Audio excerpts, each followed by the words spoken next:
Good morning, guys. I'm coming to you with social studies for NTI day number 11, talking about the Oregon Trail moving west. Trails west. The main idea: pioneers made difficult journeys to settle in the west. In 1824, Crow Indians showed a trapper a way through the Rocky Mountains that was wide enough for wagons. The route was called the South Pass. By the end of the 1850s, thousands of people had traveled through the South Pass on a route known as the Oregon Trail. The Oregon Trail was about 2,000 miles long. It started in Missouri and stretched west across the Rocky Mountains to present-day Oregon. In some places, the trail was wide and open. When it crossed rivers and mountains, the path became very narrow. Marcus and Narcissa Whitman were two of the first pioneers to travel the Oregon Trail. They were missionaries who settled in eastern Oregon in 1836. They wanted to teach American Indians about Christianity. The Whitman mission became a place where travelers could rest. John Fremont explored parts of the West and helped make maps of the Oregon Trail. He wrote reports describing the beauty of the land. People on the Oregon Trail used Fremont's maps and reports as a guide. Wagon trains. And there's a side note here that says older kids walked alongside the wagon trains, alongside their covered wagons. Traveling west. Settlers traveled in wagon trains for the safety to keep each other company on the long trip. Wagon trains. The first large group of 1,000 people set out on the Oregon Trail in 1843. They came from Indiana, Ohio, Illinois, Kentucky, and Tennessee. They were looking for a good, inexpensive land. Pioneers on the Oregon Trail traveled by wagon train. A wagon train was a line of covered wagons that moved together. Oxen, mules, or horses pulled each wagon. Travelers on the Oregon Trail faced injuries, disease, and bad weather. Lack of food and water were problems too. One woman described the trail in her journal. Not a drop of water nor a spear of grass to be seen, nothing but barren hills, bare and broken rock and dust. Despite the hardships, many people settled in Oregon. Circle the wagon trains. President James Polk believed in manifest destiny. He wanted Oregon to belong to the United States. At the time, Oregon was claimed by both the United States and Britain. In 1846, Polk signed a treaty with Britain to set the border between the western United States and Canada. The land south of this border became the Oregon Territory in 1848. Pioneers also took other trails to the west. People who traveled on the Mormon Trail were members of the Church of Jesus Christ of Latter-day Saints. Members of this church, which was founded in 1830 in New York, were called Mormons. Some people opposed the Mormons' teachings and would not allow them to practice their religion.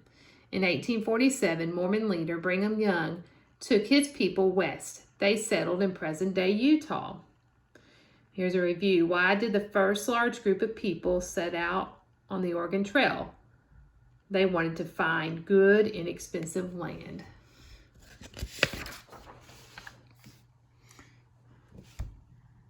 The map up here, which is very hard to see, it just says that it shows the trails most settlers traveled to get to the west.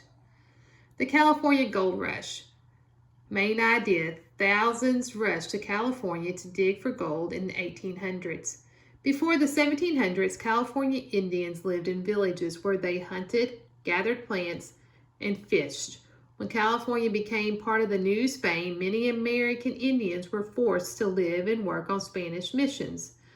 When Mexico gained independence in 1821, California became part of it. Californians, as Mexican citizens in California were called, built large ranches on old mission lands. American Indians were forced to work on ranches.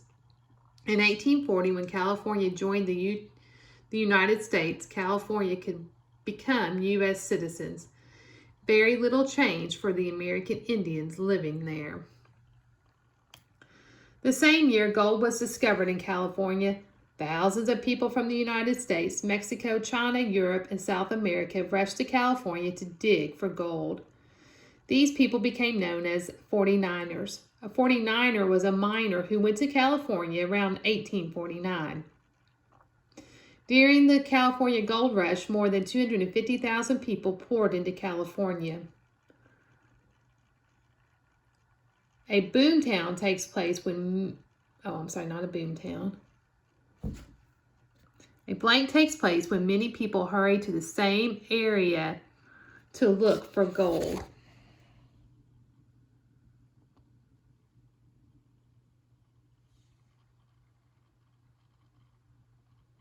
Okay, I got it. Let me reread that. A gold rush takes place when many people hurry to the same area to look for gold. Boomtowns sprang up near a gold mine. A boomtown is a town whose population booms or grows very quickly. Merchants and traders in boomtowns sold food and clothing to the miners. People in boomtowns published newspapers and opened banks and inns. Lawyers found work settling arguments. After the gold rush. The California gold rush lasted only about 5 years. Though a few miners found gold, most did not. Some 49ers went back home, but thousands stayed and settled in California. The gold rush changed California miners and families, killed California Indians, and took over their land. Let me reread that paragraph for you guys. The gold rush changed California. Miners and farmers killed California Indians and took over their land. Newcomers also forced many California property owners off their land.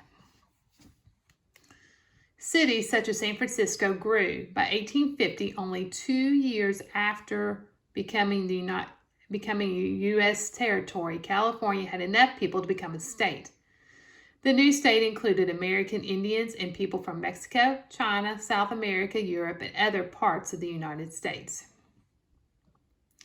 Who lived in boom towns around the gold mines? Miners, merchants, bankers, innkeepers, and lawyers. And merchants are people that would sell things. Like today, like a clothing store. Lesson summary. Missionaries, farmers, and other settlers traveled west in wagon trains. The discovery of gold in 1848 brought thousands of people to California. And growth in California led to conflicts with American Indians in California. Why it matters? In search for land, religious freedom, and gold, pioneers started new towns in present-day western states. Okay, you have 5 questions you got to answer. 2 of the questions you'll have to use this Oregon Trail map. Number 1, in 1843, a group of 1,000 people traveled west. A, by wagon train on the Oregon Trail, or B, by barge on the Erie Canal. Circle the best choice. Number 2, how did the gold rush change California? G, farmers lost money. People wanted gold, not crops. H, people built boom towns near the gold mines. Number 3, what happened after the California gold rush ended? A, most of the people went back east. Or B, the Indians and Californios killed the miners and took their land. Okay, so here's a map of the Oregon Trail, and down here's your key. You have the city as a dot. Looks like a little square is a fort, and the line is the Oregon Trail. Use the map to answer questions 4 and 5. Where did the Oregon Trail begin? F, Salem, Oregon, or G, Independence, Missouri? And number 5, the Oregon Trail was hard for many settlers because A, it crossed the Rocky Mountains and the Blue Mountains, or B, it crossed the Mississippi River. Okay, and that's your social studies work for NTI day number 11.